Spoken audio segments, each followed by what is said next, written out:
പലരും തെറ്റിദ്ധരിക്കുന്ന ഒരു കാര്യമാണ് നമ്മൾ വർക്കൗട്ട് ചെയ്യുന്ന സമയത്ത് വേർത്ത് കഴിഞ്ഞാൽ നമ്മുടെ ബോഡിയിലെ ഫാറ്റ് ബാൻ ആയി പോകുന്നതാണെന്ന്. പക്ഷെ ഇത് തെറ്റായിട്ടുള്ള ഒരു കാര്യമാണ്.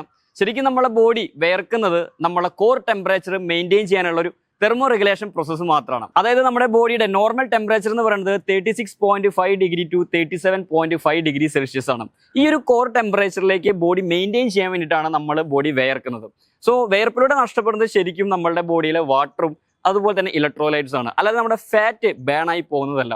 നേരെ മറിച്ച് നിങ്ങളുടെ ട്രെയിനിങ്ങിന്റെ ഇന്റൻസിറ്റി മനസ്സിലാക്കാൻ അല്ലെങ്കിൽ എത്രമാത്രം എഫക്റ്റീവ് ആണെന്ന് മനസ്സിലാക്കാൻ വേണ്ടിയിട്ട് എയറോബിക് ട്രെയിനിങ് ആണ് അല്ലെങ്കിൽ വെയിറ്റ് ലോസിന് വേണ്ടിയിട്ടുള്ള ട്രെയിനിങ് ആണെന്നുണ്ടെങ്കിൽ നിങ്ങളുടെ മാക്സിമം ഹാർട്ട് റേറ്റിന്റെ എത്ര പെർസെന്റേജ് ഇന്റൻസിറ്റിയിലാണ് നിങ്ങൾ വർക്കൗട്ട് ചെയ്യുന്നത് നോക്കുക. സിമ്പിൾ ആയിട്ട് പറയുകയാണെങ്കിൽ നിങ്ങൾ എത്രമാത്രം കിതച്ചുകൊണ്ടാണ് ആ ഒരു വർക്കൗട്ട് ലോങ് ടൈം ചെയ്യുന്നത് എന്നുള്ളത് വളരെ ഇമ്പോർട്ടൻ്റ് ആണ്. നമ്മൾ സ്ട്രെങ്ത് ട്രെയിനിങ് ആണെന്നുണ്ടെങ്കിൽ നമ്മൾ മാക്സിമം ഒരു തവണ ലിഫ്റ്റ് ചെയ്യാൻ പറ്റുന്ന വെയിറ്റിന്റെ എത്ര പെർസെന്റേജ് ഇന്റൻസിറ്റിയിലാണ് നമ്മൾ റെപ്പിറ്റേഷൻസ് വെയിറ്റ് ലിഫ്റ്റ് ചെയ്യണമെന്ന് നോക്കാം.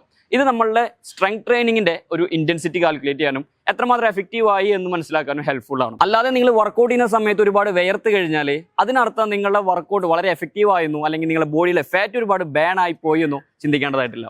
കൂടുതൽ വീഡിയോസിന് വേണ്ടി ഫോളോ ചെയ്യാം. This is Shebin. See in the next video. By.